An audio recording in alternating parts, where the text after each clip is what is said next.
भाजपा सरकार ने संसद और सुप्रीम कोर्ट दोनों में दोहराया था कि वो जातीय जनगणना नहीं करेंगे। 2024 आते आते पर यू टर्न क्यों ले ली? नजरिया। जब तक हम अपने सबसे आखिरी सीढ़ी बैठे हुए व्यक्ति के चेहरे पे खुशी नहीं लाएंगे, उसको रोटी कपड़ा मकान मान सम्मान चिकित्सा स्वास्थ्य की व्यवस्था नहीं करेंगे, तब तक हमारी आज़ादी कोई मतलब नहीं है। नजरिया। और विभिन्न जातियों में बंटकर रह गए हैं, उससे हमारे देश का बड़ा नुकसान हो रहा है। आपको ऐसा नहीं लगता? नजरिया। राहुल गांधी जी ने जिस तरीके से संसद के अंदर अपनी बात को आवाज को बुलंद किया, हर रैली के अंदर ये बात कही कि जाति जनगणना होकर के रहेगी। नजरिया। मजबूरी ये है, भाजपा की मजबूरी ये है कि जाति की जनगणना बिहार के चुनाव के लिए आवश्यक है, इसलिए इन्होंने ये काम करा है। नजरिया। माननीय अखिलेश यादव शुरू से कहते आए हैं, पीडीए का मतलब ऐसा नहीं है, इसमें सारी जातियों का समावेश है, इसमें अगड़ों का भी समावेश है। ऐसा नहीं है, सबको मान सम्मान मिलना चाहिए। नजरिया। नमस्कार, नजरिया कार्यक्रम में आपका स्वागत है। आप देख रहे हैं मून टीवी और इस बार हमारा नजरिया का विषय है जाति जनगणना। जाति पर क्यों उतरी भारतीय जनता पार्टी? क्या जाति की अहमियत अब भारतीय जनता पार्टी बखूबी समझ चुकी है? जाति विहीन हिंदुत्व राष्ट्रवाद को अपना ब्रांड बनाकर विगत चुनावों में अपना अश्वमेध घोड़ा दौड़ाने वाली भारतीय जनता पार्टी, जिसने 2021 में भाजपा सरकार ने संसद और सुप्रीम कोर्ट दोनों में दोहराया था कि वो जातीय जनगणना नहीं करेंगे। 2024 आते आते पर यू टर्न क्यों ले लिया? अब 2027 में जब जातीय जनगणना करने के लिए सरकार कह चुकी है और बजट भी जारी हो चुका है, तो सवाल ये उठता है कि भाजपा ने यू टर्न क्यों लिया। इसी विषय पे हम कर रहे हैं अपना कार्यक्रम नज़रिया और इसमें हमारे सहभागी हैं मेरी दाईं ओर भारतीय जनता पार्टी के वरिष्ठ नेता, प्रदेश के पूर्व राज्य मंत्री डॉक्टर राम बाबू हरीश साहब, कांग्रेस के वरिष्ठ नेता राम टंडन साहब, मेरी बाईं ओर हैं मेरे सहयोगी राहुल पालीवाल, आम आदमी पार्टी के वरिष्ठ नेता कपिल वाजपेयी और समाजवादी पार्टी के युवा नेता और विगत दक्षिण विधानसभा में चुनाव लड़ चुके विनय अग्रवाल साहब। तो सबसे पहले डॉक्टर साहब आपसे ही जानेंगे कि जहां 3 साल पहले भाजपा सरकार ने संसद में दोहराया था, सुप्रीम कोर्ट में दोहराया था कि वो जाति जनगणना नहीं करेंगे, अब क्या परिस्थिति ऐसी बन गई, क्यों मजबूर हुई भारतीय जनता पार्टी जाति जनगणना कराने के लिए? जब तक कि उसका दाह संस्कार तक नहीं हो जाता है, तब तक उसकी जाति पीछा नहीं छोड़ती है।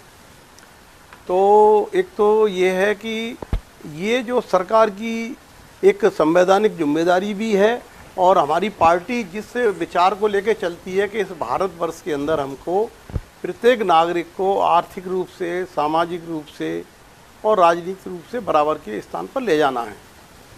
अब इसमें बात ये आती है कि अभी भी हम देख रहे हैं कि हमारा अमृतकाल चल रहा है और लगभग हमें 80 करोड़ लोगों को, मतलब जो गरीब परिवार हैं, उनको अनाज, चावल और अन्य जो चीज़ें हैं वो देने की ज़रूरत पड़ रही है। जब से कोरोना आया, जब से व्यवस्था हमें सुनिश्चित करनी पड़ी जिससे किसी व्यक्ति की मृत्यु भूख की वजह से ना हो, किसी परिवार को भूख की वजह से कोई कष्ट ना हो। तो अब ये हमारी सरकार ने सोचा है, इस सर्वे से हमें ये पता लग जाएगा कि किस जाति की आर्थिक स्थिति कैसी है, सामाजिक स्थिति कैसी है। तो सरकार की जो नीति बनेंगी भविष्य में उसके अनुरूप बनाई जाएंगी और नीतियों के अनुसार हम उन समाज का उनको ऊपर उठाने के लिए, उनको उनकी सर्वांगीण विकास करने के लिए अपनी पूरी व्यवस्था सुनिश्चित कर पाएंगे सरकार की तरफ से। तो इसके पीछे उद्देश्य यही है। जहाँ तक आप कह रहे हैं कि पहले कहा था, ऐसा कुछ नहीं है। शुरू से हमारी सरकार ने हमारी जैसे पंडित दीनदयाल उपाध्याय जी थे, उन्होंने शुरू से ही कहा कि जब तक हम अपने सबसे आखिरी सीढ़ी बैठे हुए व्यक्ति के चेहरे पे खुशी नहीं लाएंगे, उसको रोटी कपड़ा मकान मान सम्मान चिकित्सा स्वास्थ्य की व्यवस्था नहीं करेंगे, तब तक हमारी आज़ादी कोई मतलब नहीं है। तो हमारी सरकार उससे पहले से ये कार्य कर रही है। अब कुछ विपक्षी दलों ने भी काफ़ी मांग की, तो हमारी सरकार चूँकि एक संवैधानिक व्यवस्था के अनुसार विपक्ष को भी सम्मान देना चाहती है, क्योंकि लोकतांत्रिक व्यवस्था ही है, तो उनकी भावना को भी हमने कद्र की है, उनकी भावना की हमने कद्र की है और सब मिलकर के इस देश को आगे ले जाएं, जिससे कि हर व्यक्ति का यहाँ आर्थिक और सामाजिक रूप से पूरी तरह से सर्वांगीण विकास हो सके। बहुत अच्छी बात है। रामचंद्रन जी, कांग्रेस और राहुल गांधी विशेष रूप से लंबे समय से जाति जनगणना की बात कर रहे थे। अखिलेश जी भी मतलब लगभग पूरा विपक्ष ही चाह रहा था कि जातिगत जनगणना होनी चाहिए और बीजेपी नहीं चाह रही थी। तो क्या आपको वजह लगती है कि बीजेपी क्यों नहीं चाहती थी, और अब जैसे राजीव जी ने कहा कि अब क्यों ये यू टर्न? एक्चुअली बीजेपी का हमेशा से वो रहा है, हिंदू और मुस्लिम की राजनीति करती रही बीजेपी, तो वो सारे जातियों को हिंदू का रूप दे करके उनकी जो मौलिक अधिकार थे उनसे वंचित करके और उस तरीके से वो अपनी राजनीति खेल रही थी अब तक। और जिस समय विपक्ष ने और राहुल गांधी जी ने विशेष रूप से इस मांग को रखा, तो भारतीय जनता, और उन्होंने बार बार ये कहा कि मोदी जी कितना भी कर लें, इनको इस मांग को मानना ही होगा। और मैं समझता हूँ कि राहुल गांधी जी ने जिस तरीके से संसद के अंदर अपनी बात को, आवाज़ को बुलंद किया, हर रैली के अंदर ये बात कही कि जाति जनगणना होकर के रहेगी, तो मैं समझता हूँ कि ये कांग्रेस की बहुत बड़ी जीत है। और मोदी सरकार को जो सन 2010 के अंदर जी क्यों कांग्रेस क्यों चाहती थी जातिगत जनगणना, और आपको क्या लगता है बीजेपी क्यों नहीं चाहती थी? बीजेपी इसलिए नहीं चाहती थी क्योंकि उनकी हिंदू और मुस्लिम की जो राजनीति है, अभी पिछले चुनाव के अंदर यूपी के अंदर योगी जी ने साफ साफ कहा, बार बार कहा, वो राजनीति कैसे खत्म हो जाएगी इस जनगणना से? जनगणना से बहुत कुछ असर होगा। जिस समय जब सब लोगों को जब विभाजित होंगे तो अपनी अपनी जाति का जब सामने स्वरूप आएगा तो वो अपनी अपनी मांग रखेंगे सब लोग। चलिए जो बटेगा, टंडन साहब, मुझे एक नारा कांग्रेस का बहुत इसमें एक चीज में कहना चाहता हूँ, ना जात पे ना पात पे मोहर लगेगी। बिल्कुल बिल्कुल, वही कांग्रेस बड़ी शिद्दत से पिछले 5 वर्षों से जाति जनगणना और हर जाति को जिसकी जितनी भागीदारी उसकी उतनी हिस्सेदारी होनी चाहिए, ये बड़ी शिद्दत से उठा रही है। क्या वजह, क्या वो मान गई है कि जो उसके पिछली हारों का कारण है वो ये है कि उसका वोट बैंक जो राजनीतिक रूप से जातियों में बिखरा हुआ है वो छिटक गया? नहीं, वोट की राजनीति अलग तरीके की है दीक्षित जी, लेकिन मैं समझता हूँ कि कांग्रेस जो आर्थिक, सामाजिक और शैक्षणिक रूप से हर जाति के लोगों का वो देखना चाहती है कि मतलब किस स्थिति के अंदर आज देश की जो वो खड़ी है, क्योंकि केवल 90 लोग पूरे देश को चलाते हैं, IAS और लोग बैठ करके, तो उसमें किस जाति के लोग कितने हैं ये डिमांड मांग रखी राहुल जी ने जब संसद के अंदर, तो पूरी तरीके से सामने आया कि जितनी तरीके से आना चाहिए था जिस देशों से, वो है ही नहीं कहीं। और चलिए मैं ये कहना चाहता हूँ, अरे जी ये बताइए आप, मैं पूछता हूँ कि आप जिस स्थिति में बीजेपी मांग कर रही थी, मुंडे जी ने साफ साफ कहा था सन 2010 के अंदर कि इसको नकार दिया जाएगा।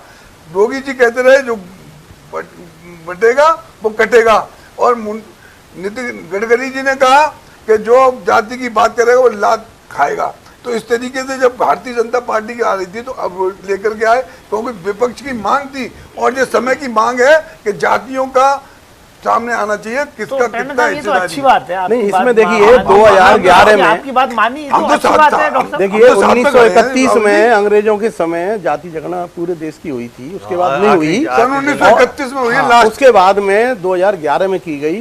लेकिन कांग्रेस जो है, जैसा कांग्रेस का शासनकाल रहा, उसने कहा गरीबी हटाओ तो गरीबों को हटाया। उसने ऐसे काम किए कि उससे सब जनता इसी छिटक गई, उसके वोट में क्यों छिटक गया पूरा। 2011 में जब आपने करा ली जाति जनगणना तो आपने डिक्लेयर क्यों नहीं की? आपको उसे घोषित करना चाहिए जनता के बीच में। अब आप सब मतलब कोई किसी का खून कर दे फिर चिल्लाता रह के गलती हो गई आगे से नहीं करूंगा, तो वो सजा से मुक्त नहीं हो सकता है। के अंदर जिस तरह 2011 में मंडल करना चाहिए था, मंडल और कमंडल का जब प्रश्न आया तो विश्वनाथ प्रताप सिंह जी ने जिस तरीके से आरक्षण की बात रखी थी, तो उस समय देश के अंदर क्या हाहाकार हुआ।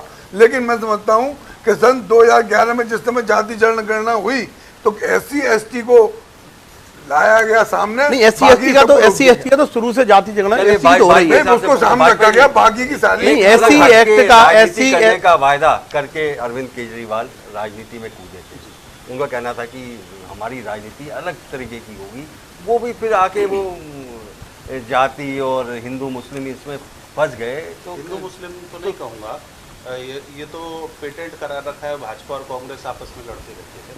लेकिन एक विषय जाति की जो बात को आपने प्रमुखता के संग कहा, जिन जातियों में खास करके शिक्षा से वंचित रह गए, विकास से वंचित रह गए, उनके लिए जातिगत जनगणना कहीं ना कहीं लाभदायक होगी अगर सही तरीके से लागू हो गया। कांग्रेस ने आंकड़े दबा के रखे, उसका खामियाजा देश ने भुगता। भाजपा बड़े लंबे समय तक किसी जाति जनगणना का विरोध करती रही। ये तो देश की आवाज़ थी, देश की मांग थी। भाजपा का जैसे ही ग्राफ गिरने लगा, उसके बाद भाजपा को लगा कि और कुछ नहीं बचा, अब हिंदू मुसलमान नहीं चल पा रहा, विकास नहीं चल पा रहा या अन्य एजेंडे नहीं चल पा रहे, तब मजबूरी में ये जाति जनगणना का ये फैसला भाजपा को लेना पड़ा है। और अब चाहे देर आए दुरुस्त आए, अब स्वागत है। भाजपा का तो सारे चल रहे हैं दाव, अभी तक सब जगह जीत ही रहे हैं जी, कहाँ पे नहीं चल रहा। आप दिल्ली भी इतनी बुरी तरह हार गए। चल रही है सरकार, आपको भी मालूम है, मुझे भी मालूम है। और बिहार का चुनाव है, बिहार के चुनाव में ये तो मजबूरी है। बिहार के चुनाव में नीतीश जी की सार्वजनिक रूप से उन्होंने घोषणा करी कि आपको जाति जनगणना करनी पड़ेगी, इसलिए भाजपा की तो मजबूरी है कि जाति जनगणना करनी पड़ेगी। अगर इसके अलावा कोई और होता तो अब तक पिछले 11 साल से जाति जनगणना का विरोध क्यों कर रहे? नहीं, नीतीश जी तो नहीं, ऐसा बिहार के अंदर ही बिहार में साथ में बैठे हुए हैं, भाजपा के साथ के अंदर उपाध्याय जी का, तो डॉक्टर साहब ने पंडित दीनदयाल उपाध्याय जी का नाम लिया। जब उत्तर प्रदेश से पंडित दीनदयाल उपाध्याय जी चुनाव लड़ रहे थे तो दीनदयाल उपाध्याय ना होकर किसी ने पा के ऊपर बिंदी लगा दी, तो पंडित शब्द वाले बैनरों को उन्होंने हटवाया था। ये डॉक्टर साहब को अच्छे से याद होगा ये प्रसंग, निश्चित रूप से मैं जानता हूँ।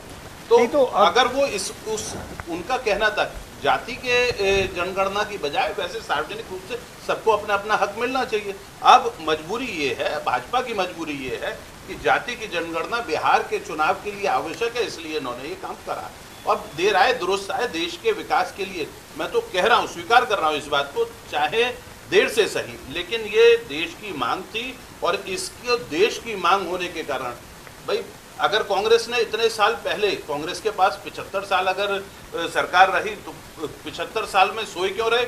आप आज मांग कर रहे हो, आपको अपने पूर्वजों का जो कुछ भी खाता बही है उसका हिसाब तो आप ही को देना पड़ेगा। पता नहीं कौन सा हिसाब से आप 75 साल कांग्रेस देना पड़ेगा। आप 75 साल से जाति जनगणना कर नहीं पाए। वाजपेयी जी कौन से हिसाब से कांग्रेस ने 75 साल शासन किया है? जितने भी साल आपने करा, मैं कह रहा हूँ ईश्वर न करे, जितने साल आपने शासन करा, मैं चाहता हूँ कि आप क्यों नहीं कर पाए? आप एक दूसरे की पीठ थपथपाने की बजाय इस देश की जनता के संग न्याय की बात करें, ईमानदारी की बात करें। इस जाति जनगणना में भी राजनीति अगर करेंगे गलत तरीके से कि किसको कम ज्यादा, अब बस बचा के ये रखना है, किसी जाति का परसेंटेज कम हो गया या किसी जाति का परसेंटेज ज्यादा हो गया तो कम ज्यादा के आधार पे फिर नई लड़ाई नहीं शुरू करा देंगे। ऐसा है कि बिहार में जो जाति जनगणना हुई थी, हमारा उनको सहयोग था, भाजपा का सहयोग था ना उनको, मन का हमारा सहयोग नहीं था, तभी तो हुआ वो। तो भाजपा हमने विरोध नहीं किया, हमारी सरकार में विरोध था, तब हमने जांच कराई थी ना। बिहार का तो हम पहले जांच करा चुके पूरे। विनय जी विनय जी से बात कर लेते हैं। विनय जी, अभी वाजपेयी जी ने कहा कि भाजपा ने यू टर्न मजबूरी में लिया क्योंकि बिहार का चुनाव था। क्या आप इस बात से सहमत हैं? और अब मान लीजिए बिहार अब अनाउंस तो हो गया, अब आपको क्या लगता है कि ये जनगणना सही तरीके से हो पाएगी और अंजाम तक पहुंच पाएगी? ये तो इनकी करनी कथनी में अंतर है, मैं आपकी बात से सहमत हूँ। ये क्या करेंगे, गोलमाल करते आए हैं। आप इलेक्शन में ही देख लीजिए, जो सीट पता लगा विपक्षी जीत रहा होता है उसे हरवा देते हैं ये लोग, और सेंसस में भी ऐसे ही घोटाला कर सकते हैं।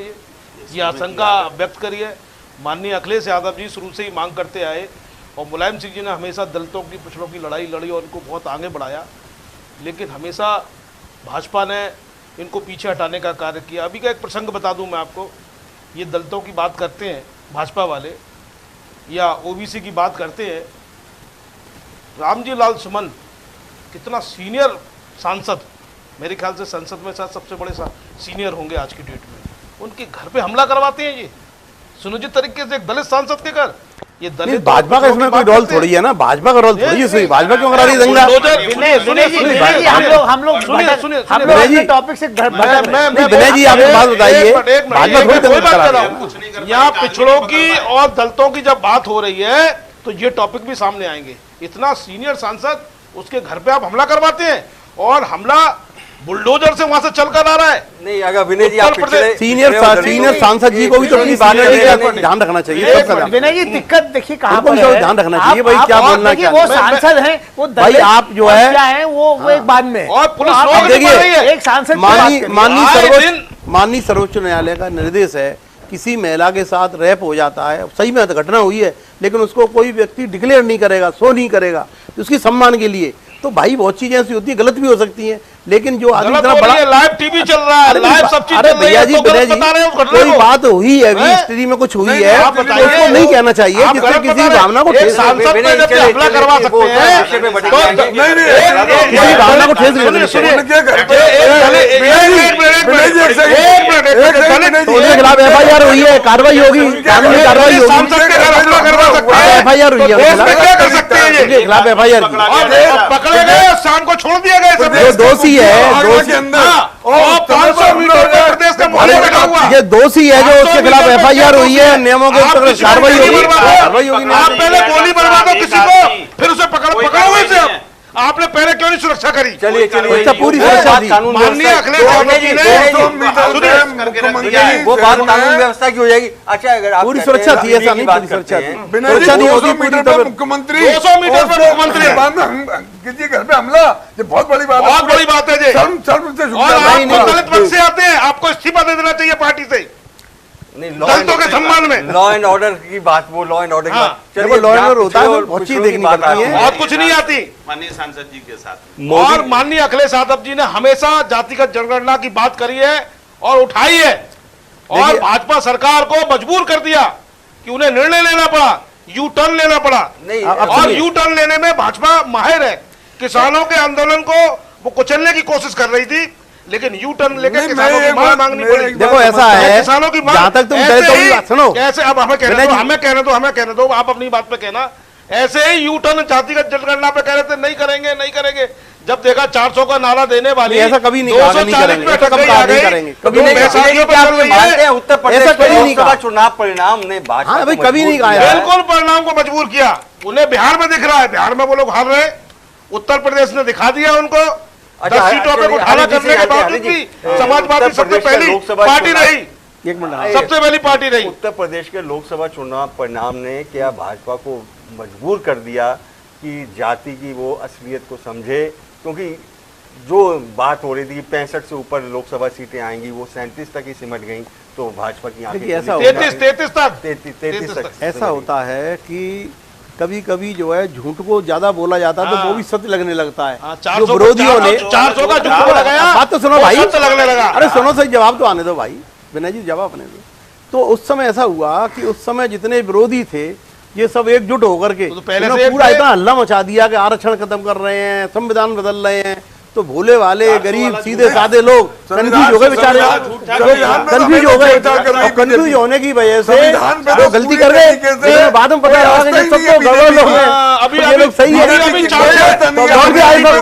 बाई इलेक्शन हुए, उसमें भी बाई इलेक्शन 13 सीटों में हुए, तो वहाँ कहाँ गई अखिलेश, उसमें सपावादी पार्टी आरएसएस का पूरे 13 सीटों का जो बाई इलेक्शन हुआ उनको कांग्रेस ये बताओ, सपा कहाँ चली गई, सपा साफ हो गई इसमें, बाई इलेक्शन सपा साफ हो गई, संविधान के प्रति तो कोई आस्था ही नहीं है।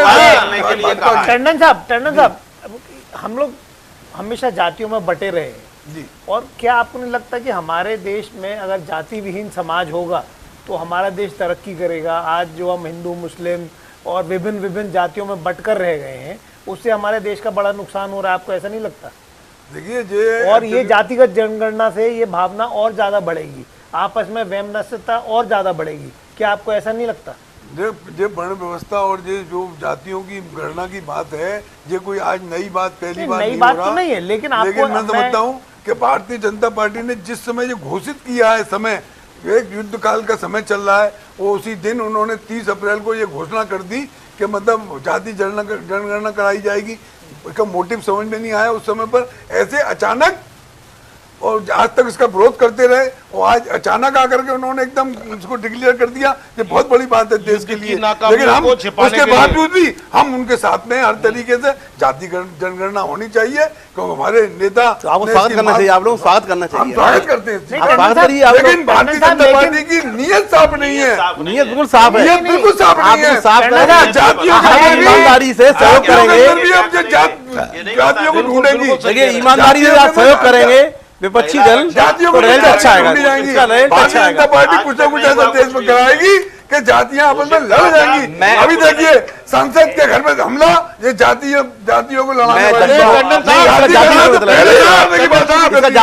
घटना इटावा में देख लो आप, जाति खत्म हो जाएगी, जातियों में जातियां लड़ने की बात है। जिससे आप बताइए, आप मान के चलिए, यदि मान के चलिए ओबीसी और एससी यदि कथा पड़ेगा तो आप उसको मारोगे, पीटोगे, उसकी चुटिया काटोगे। सरकार क्या कर रही है? सरकार क्या कर रही है? सरकार क्या कर रही है? कोई सरकार कर रही है इसमें? जनता कर रही है। जो दोषी कार्रवाई, 4 लोग जेल भेज दिए हमने भाई, 4 लोग हमारे जेल चले गए हैं, 4 लोग जेल भेजा, FIR की गई, लेकिन उनको दूसरा पक्ष सुनना पड़ेगा ना। सुनोगे नहीं क्या? दूसरा पक्ष सुनना पड़ेगा, ये न्यायालय क्या करेगा भाई? ये न्यायालय ये हमारा जो न्यायालय, माननीय न्यायालय वो तय करेगा, वो सजा देगा। सरकार का काम ये कार्रवाई करना। विनय जी एक मिनट, सरकार ने कार्रवाई कर दी। दर्शकों को एक कुछ आंकड़ों से अवगत कराना चाहूंगा।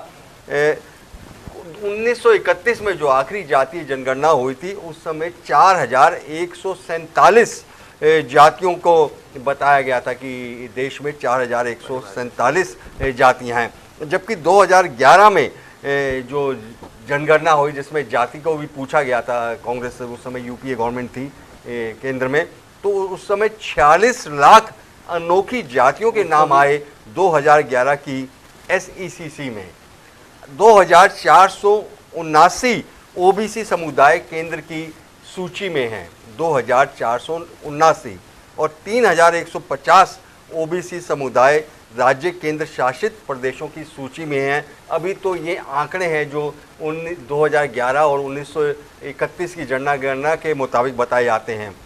वहीं 2018 में प्रेमजी विश्वविद्यालय ने एक अध्ययन किया था, एक सर्वे कराया था नेशनल लेवल पे, जिसमें उन्होंने बताया था कि भारतीय मतदाता में 55% मतदाता ऐसा है जो अपनी जाति के नेता को पसंद करता है। वाजपेयी जी, इस समय यदि हम बात करें ओबीसी, चूंकि इस समय जो राजनीति हो रही है वो पिछड़ा पीडीए की हो रही है, पिछड़े वर्ग की हो रही है, उसका दावा भारतीय जनता पार्टी भी कर रहे हैं, समाजवादी पार्टी भी कर रहे हैं और अन्य दल भी कर रहे हैं, अब कांग्रेस भी उसी लाइन में है।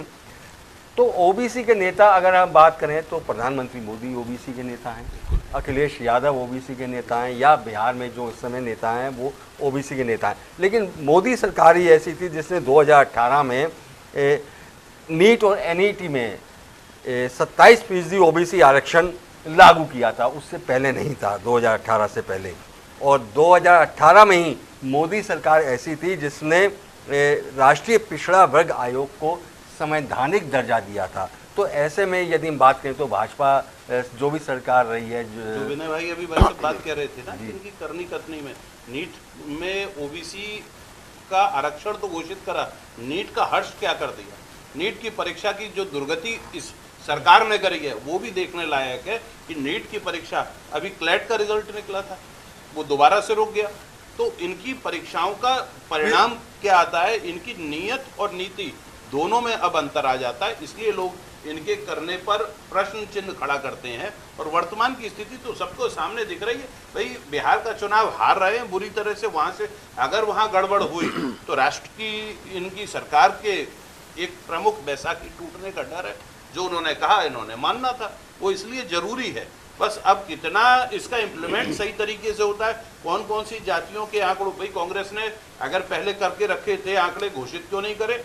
ये कांग्रेस की गलती क्या दोबारा दोहराई जाएगी? आंकड़े घोषित होंगे, लोगों को लाभ मिलेगा कि नहीं मिलेगा, ये सब चीजों को क्लियर करने के लिए ये देखने वाला विषय होगा और गंभीर विषय होगा। अगर ये अच्छी नीयत से काम करेंगे तो देश स्वीकार करेगा। अगर इनकी नीयत में गड़बड़ी फिर से मिली, या जातियों को ऊपर नीचे करने का या किसी को कम ज्यादा करने का काम करेंगे, तो लोगों का विषय दोबारा से इनके ऊपर प्रश्न खड़ा होगा कि भाई स्वीकार नहीं करा जाए। देखिए अखिलेश जी ने एक आम आदमी बन करके दिल्ली में अपनी सरकार बनाई, अखिलेश जी क्या नहीं, अरविंद जी ने। अरे सॉरी, अरविंद केजरीवाल जी ने, क्या कह रहे हैं?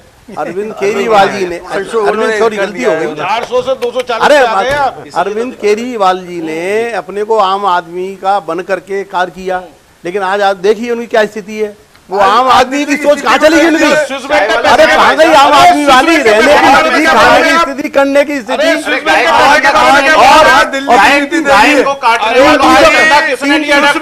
तीन सौ करोड़ रुपए का शराब घोटाला कर रहे हैं, गरीबों को शराब पिला रहे हैं। अडानी का झोला कैसे भर रहा है? अडानी का झोला कैसे भर रहा है? ये बताओ। ठोरा दिया अडानी का झोला कैसे भर रहा है? आज कहाँ गए केजरीवाल जी? अडानी का झोला कैसे भर रहा है? आज केजरीवाल जी गए, अखिलेश जी चले जाएंगे। अडानी का झोला अखिलेश जी का नहीं पता चलेगा। मोदी ने पटक दे दिया आपको। अखिलेश जी चले जाएंगे। अखिलेश जी चले जाएंगे। 10 सीटों पे नहीं करी है आपने। 10 अखिलेश जी सीटों ने पे भी अपने समय में बड़े पाप किए हैं। अखिलेश जी ने 5 सालों में इतने पाप किए हैं कि उन्होंने अनुसूचित समाज के साथ में डिमोशन किया, डिमोशन किया। जितने अनुसूचित समाज के और पिछड़ी जाति के महापुरुषों के नाम पर जिले बनाए गए मायावती के द्वारा, उनको सबको बदल दिया, बदल दिया। करुणा जी ने बाबा साहब के नाम पर जो विभाग हुआ था कॉलेज, उसका नाम बदल दिया। अखिलेश जी बहुत पाप किए। अरे विधानसभा जीत गए, विधानसभा क्या हुआ डॉक्टर भारत साहब? कैसे जीते? वोट नहीं देने, नरक कर दिया दिल्ली को, नरक कर दिया। नरक करके छोड़ दिया। अरे विकास होगा तो भाई तोड़फोड़ भी होगी, विकास कैसे होगा? रोडें चौड़ी की जाएगी, गलियां बनाई जाएंगी, विकास होगा, सब काम होगा। घर बनने वाले लोग विकास के नाम पे नशे पे आते हैं। आप लोग विकास की बात करते हैं, आपके नेता केवल झूठ बोलते हैं, चंदे का हिसाब केवल झूठ बोलते हैं भारतीय जनता पार्टी के लोग। जिस तरीके से 15 लाख अरे झूठ नहीं बोलते, सही बोलते हैं, नाम की चीज सब सही बोलते हैं, जो भी सही बोलते हैं। आपने सब झूठ बोल करके हमारा नेता सही बोलता है। हमारा राष्ट्रीय नेतृत्व, हमारा प्रदेश नेतृत्व गंगा जल की तरह पवित्र है। गंगा जल आवाज सुनाई नहीं हमारा देगी, किसी की भी आवाज सुनाई नहीं देगी। एक एक विनय जी, ये माना जाए 2027 में जो जाति जनगणना शुरू होगी, बल्कि 2026 से ही हो जाएगी, अक्टूबर नवंबर से पहला चरण। अब आने वाले 1 दशक तक, 10 वर्षों तक भारतीय राजनीति में जाति एक अहम फैक्टर होने वाला है, ये माना जाए। क्योंकि अभी जाति जनगणना की बात हो रही है, फिर उसके जो आंकड़े आएंगे, फिर आरक्षण बढ़ाने की बात होगी। तो एक एजेंडा अभी से क्लियर हो रहा है। जरूरी नहीं है उसमें आरक्षण की, आप क्या मानते हैं? अभी तो उसकी योजना बनाई जाएंगी, उनको जातीय अपलिफ्टमेंट करने की जनगणना- बहुत योजना आप- बनाई आपसे ही जानेंगे अभी से घबरा रहे हैं। घबरा रहे हैं। ये एक्चुअल में जातीय जनगणना होने दीजिए। जो मान सम्मान की लड़ाई है, जातियां निकल कर आएंगी, कितना किसको आरक्षण चाहिए वो डिसाइड होगा, उसके बाद ही आगे की रूपरेखा तैयार होगी। माननीय अखिलेश यादव शुरू से कहते आए हैं, पीडीए का मतलब ऐसा नहीं है, इसमें सारी जातियों का समावेश है, इसमें अगड़ों का भी समावेश है, ऐसा नहीं है, सबको मान सम्मान मिलना चाहिए। माननीय अखिलेश यादव जी ने जो पीडीए में अगड़ों का कहाँ है अरे समावेश? नहीं, ए फॉर अगड़ा ही कहलाते हैं साहब। एक और अगड़ा कहलाता है। सुनिए पूरी बात सुनिए। हाँ, क्या कह लो, अगला कह लो, नहीं, जहाँ आधी आबादी कह लो, जहाँ जिसकी जरूरत हो। बी फॉर पंडित अरे कह नहीं, लो आप। पीडीए इस बार कर दो, पीडीए इस बार कर दो, अपने तरीके से सब लोग अंतरिक्ष में शुभांशु जो गए हैं, शुभांशु शुक्ला, उनकी भी तारीफ करी है। अखिलेश जी वो नेता है जो हमेशा चाहे किसी भी जात प्रजाति का व्यक्ति हो उसकी तारीफ करते हैं। और यदि ये जातिगत जनगणना होती है, निश्चित रूप से एक नई दिशा देगी। मेरा मानना है जैसे शरीर में कोई बीमारी तभी तो हम करा रहे हैं, इसीलिए करा रहे हैं, इसीलिए हम करा रहे हैं ना। आप स्वार्थी और लालची लोग हो। सुनिए, जैसे शरीर में कोई बीमारी होती है, डर के मारे जांच नहीं करा, जांच निकले डर जाएगी। ये जातिगत जनगणना हो जाने दीजिए, स्कैन हो जाना चाहिए। कर तो रहे हैं, अरे कर तो रहे आप हैं। नहीं करोगे, हमारी सरकार आएगी तभी करेगी, इंडिया की कर रहे गवर्नमेंट की हरी सरकार साहब, आएगी, हरी साहब। तभी करेगी सही तरीके से। सुनिए मेरी पूरी बात हो जानती है, तब स्कैन पूरा बॉडी का हो जाएगा तो निश्चित रूप से मालूम पड़ जाएगा कहाँ कमी है, किस जाति को हमें सम्मान देना है, किस जाति धरातल पे किस जाति को क्या देना है। स्वास्थ्य, शिक्षा, न्याय, इसकी बात होगी और रोजगार की बात होगी। देश को बेरोजगारी फैला दिया। आप हमें सहयोग करते रहिए, हम आपकी भावनाओं की कदर भी करेंगे। आपकी हमें सहयोग करते रहिए, आपकी भावनाओं की कदर करेंगे। और आप भी कहते रहिए वाजपेयी जी, हमें सहयोग करते रहिए, आपकी भावनाओं की कदर की जाएगी। डॉक्टर साहब 75 से 33 पे ला दिया है, अब 33 से 3 पे लाएंगे आपको। ये सहयोग घमंड हो गया, घमंड हो गया। डॉक्टर साहब, राजनाथ सिंह जब उत्तर प्रदेश में मुख्यमंत्री थे तब उन्होंने एक बात कही थी, आरक्षण की बात कही थी, यानी ये पिछड़े वर्ग के संदर्भ में ही कही थी। और ये अति पिछड़ा और अत्यदलित, अति पिछड़ा। मोदी सरकार आई केंद्र में, उसने रोहिणी आयोग एक गठन किया था कि भी पिछड़े वर्गों का जो आरक्षण दिया गया था उसके वर्गीकरण के लिए, वो रिपोर्ट दे चुका है रोहिणी आयोग। और उस रिपोर्ट में उसने स्पष्ट किया है कि ओबीसी के जितने समूह हैं उनमें उप वर्गों में 1% जो ओबीसी जाति है वो आधा आरक्षण 27% का आधा आरक्षण वो इस्तेमाल कर रही है या खा रही है या इस्तेमाल कर रही है। तो वो रिपोर्ट क्यों नहीं लागू की आपने मोदी सरकार ने? नहीं तो देखो ऐसा भी क्यों नहीं अमल लाया? 2018 में जब हो गया था तो आपको लागू करना भाई जब आप पिछड़ों की बात करते हैं, कांग्रेस की बात करते हैं, कांग्रेस दबा दिया, आपने क्यों नहीं आंकड़े पेश किए उसके? ऐसा है कि देखिए ऐसा है कि कोई चीज जैसे हमारी जांच होकर के आ गई तो देखो सिस्टम होता है, पूरा प्रशासनिक सिस्टम होता है और इस सिस्टम के अंतर्गत सिस्टम में हम करेंगे आपका भी सिस्टम होता है, आपके भी सिस्टम है, आपका भी सिस्टम है ना, मतलब आपका भी सिस्टम आप करेंगे तो सिस्टम थोड़ा लागू होने में टाइम लग जाएगा। 11 साल हो गए। टंडन साहब की बात में दम है। टंडन साहब का बहुत स्वागत तुम करते हैं। करो तो रामलीला, हम करें तो रासलीला। हम दोनों साथ साथ सभासद रहे हैं, जवाब ही नहीं है हम साहब, सभासद रहे हैं, जवाब ही हम नहीं दोनों है। साथ साथ सभासद। अब इनका दिन गई। चलिए चलिए, बहरहाल भारतीय राजनीति अब मंडल 2 की ओर अग्रसर है। यानी कि 1990 के दशक में जिस मंडल ने भारतीय राजनीति की सूरत और सीरत बदली थी, अब लगभग उसी ट्रैक पे एक बार फिर 35 वर्षों के बाद भारतीय राजनीति चलती दिखाई दे रही है। देखना यह है कि जातीय जनगणना के किस तरह के आंकड़े आते हैं और उनका उपयोग केवल राजनीतिक मकसद के लिए होता है या वास्तव में सरकार बदलना चाहती है पिछड़े वर्ग की सूरत और सीरत को। ये आने वाले वर्षों में तय होगा। आपसे फिर मुलाकात होगी किसी नए विषय पे, नए पैनल के साथ। तब तक के लिए आगे दीजिए नमस्कार। आप लोग हमारे इस चर्चा में सहभागी बने, आपका बहुत बहुत आभार। भाजपा सरकार ने संसद और सुप्रीम कोर्ट दोनों में दोहराया था कि वो जातीय जनगणना नहीं करेंगे। 2024 आते आते पर यू टर्न क्यों ले ली?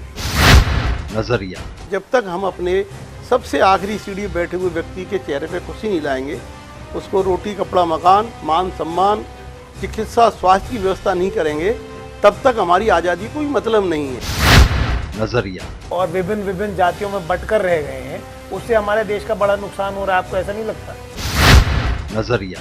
राहुल गांधी जी ने जिस तरीके से संसद के अंदर अपनी बात को, आवाज को बुलंद किया, हर रैली के अंदर ये बात कही कि जाति जनगणना होकर के रहेगी।